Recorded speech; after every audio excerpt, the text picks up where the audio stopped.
2 days, busy sa pag-iikot ang ating kaibigan na si Master Cedric. And along the way, mga bagong katropa ang kanyang nakilala. Master Cedric tells us all about it. This segment is brought to you by Grand Prix Hotels and Resorts. Hi, I'm Reggie C. I'm the Business Development Manager for Grand Prix Hotels and Resorts. Grand Prix was established in 2006 with the first branch in Pasay City. Basically, Grand Prix Hotel is a chain of budget hotels. We basically cater to all types of market, from the smart business traveler to those that are looking for affordable accommodations on a budget. Branch namin sa Cubao is in the Victory Liner Terminal. So, perfect siya para kung nagta-travel ka. We also have a branch in Manila. It's very near the US Embassy. Another branch sa Visayas naman, we have one in Cebu. Yung mismong location is yung mismong dinadaanan ng Sinulog Festival. We also have dalawang property sa Boracay. Yung first property natin nasa Station 1, pero yung lugar niya sa Station 1 ay yung malapit na sa Station 2. Parang border siya ng Station 1 at 2. So, nakukuha mo yung peace and quiet of Station 1, pero yung convenience of being close to Station 2. What Grand Prix is, we always push for the value for money. Hindi na kailangan magbayad ng mahal para sa magandang tirahan. Dito sa Cubao, meron tayong superior, meron tayong deluxe room, then we have suites. Meron din tayo dito kung tawagin namin na economy room. Yung economy room, sakto siya sa mga travelers na on a budget. It's a dormitory type. So, in one room, kasya doon, if I'm not mistaken, 8. Inimbitahan ko po kayo na puntahan at dalawin kami dito sa Grand Prix Hotel. Pwede niyo po kami kontakin sa telephone number na 414-4065 at sa 332-6511. Via website www.grandprixhotels.com. May nagtatanong sa akin, saan ba raw pwede magbisikleta ng ligtas at maluwag? Yun bang pwede ka magpaturo at mag-practice? Maraming pwedeng pasyalan na lugar tulad ng parke o plaza. Pero dito sa Quezon City, ang pinakasikat ay ang UP Oval. Ako, si Master Cedric, at ito ang aking padyak ngayong umaga.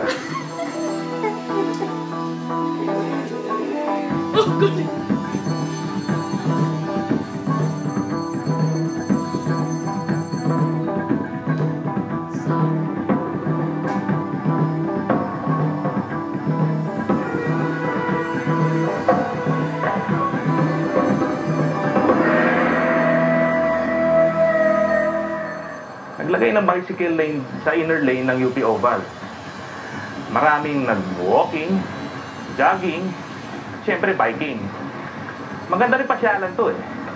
Sariwang hangin, maliwalas na lugar, at siyempre masayang samahan.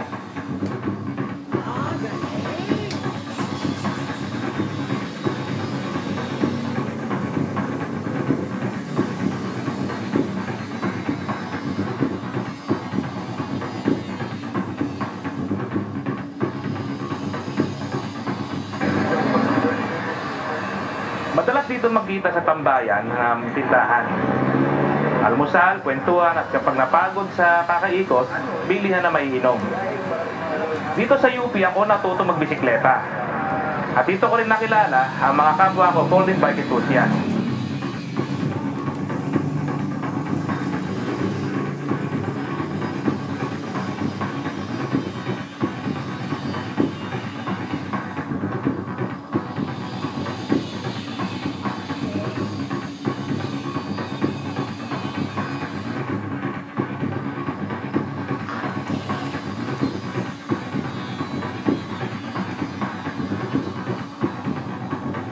Folding Bike of the Philippines, no, mag-1 year na. It's a group of bike enthusiasts na, yun nga, gusto mag-bike, you know, health aware, and then, yun, mahilig din sa mga out of town, ganyan, and city biking. We have 200 plus members already. Well, first of all, no, you must have a folding bike, mahilig din mag-out of town, mag-bike around sa city, and of course, dapat ano ka rin, have a good leasing personality.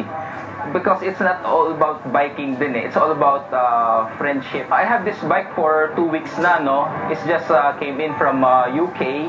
And this is a Brompton bike. And ang maganda dito is yung pagka-fold niya. It's very compact. Folding bike din kasi is like more of your personality eh. Marami siyang klase.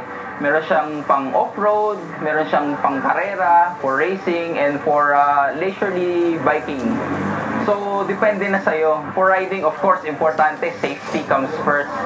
So, helmet, kung medyo mabago-bago pa, padding sa elbows, sa knee, ganon. And then, you obey din sa rules and regulation dun sa mga street. So, pag sanay ka na, pwede ka na mag-solo. Pero pag baguhan ka, you must go with a group eh, for safety issues. In-invite ko pa kayo, no? I-try naman yung folding bike, good for the body, and it's environmental friendly. And especially, since natutupi siya, it's very portable. Pwede nyo dalhin sa office, sa kahit saan mang lugar na gusto nyo pwedeng puntahan.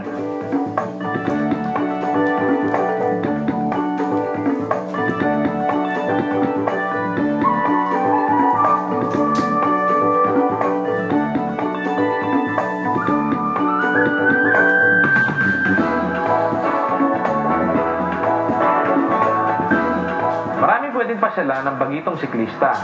Sa Alumni Oval, may mga kaling pataas-baba para ma-practice ang pagpadyak. Meron din sa Science Oval na sementado para sa mga bata at may edad na gustong relax ang pagpedal. Maraming tao tuwing umaga at dapit hapon, pero pinakamarami ay tuwing Sabado at Linggo. O nga pala, sarado sa anumang sasakyan ang pagpasok ng Oval pag Linggo para naman libre ang mga taong naglakad o mag-jogging at siyempre magbisikleta. O mga kasama, okay ba rito? Oo naman! Eh sino paborito niyo siklista? Master Cedric, ikaw na! Talagang enjoy kapag grupo-grupo ang kasama. Salamat sa Folding Bike Pilipinas at sinamahan niyo kami sa aming UP Ikot. Oh, ano pang hinihintay? Tara na, padyak na! This segment is brought to you by Grand Prix Hotels and Resorts.